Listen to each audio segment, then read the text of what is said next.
Қазіргі ғаламдық табыс теңсіздігі адамзат тарихында бұрын соңды осындай жоғары болмаған. Әлемнің бай елдеріндегі тұрғындардың өмірі кедей елдерде тұратындарға қарағанда өте өзгеше.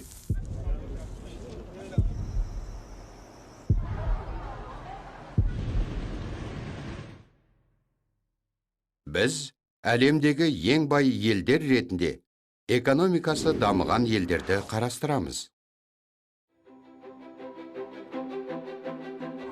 2000 жылы әлем халқының 20% дамыған елдерде өмір сүрген. Ал 80%-дан көбі, яғни 4,7 миллиардтан астам адам, экономикасы дамушы елдерде тіршілік еткен. Болжам бойынша бұл теңсіздік 2050 жылға қарай нашарлап, шамамен әлем халқының 10% ғана экономикасы дамыған елдерде өмір сүретін болады. Байлық экономикалық фактор болғанымен оның айырмашылығы өмір сапасына ықпал етеді.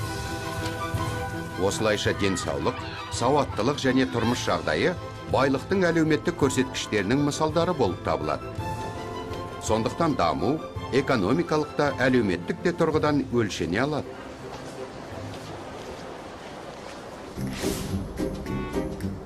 Көптеген экономикасы дамыған Норвегия, Америка және Жапония сияқты елдерде тұрмыс деңгейінің жақсы болуына байланысты өмір ұзақтығы 70 жастан жоғары болады. Халықтың көбі таза ауыз су мен электр қуатына қол жеткізе алады. Балалар тегін білім ала алады. Азық пен киім сатып алғаннан кейін де адамдарда қосымша қаражаттар жиі артып қалады. Олар оны тұтыну заттары мен қымбат әшекейлерге жұмсайды.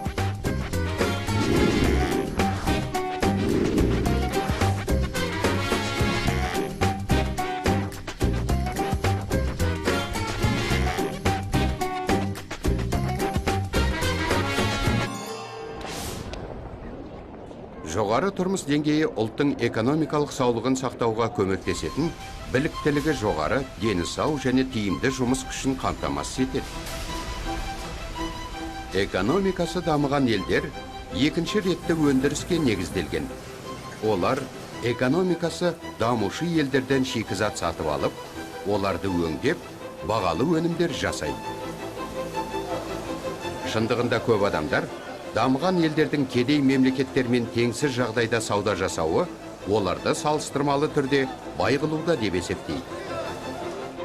Экономикасы дамушы елдердегі кедейлік, нашар өмір сүру стандарттары мен әлсіз дамыған өнеркәсіптің салдары болса, экономикасы дамыған елдердегі бақуаттылық, жоғары өмір сүру стандарттары мен дамыған индустрияның жемісі болып табылады.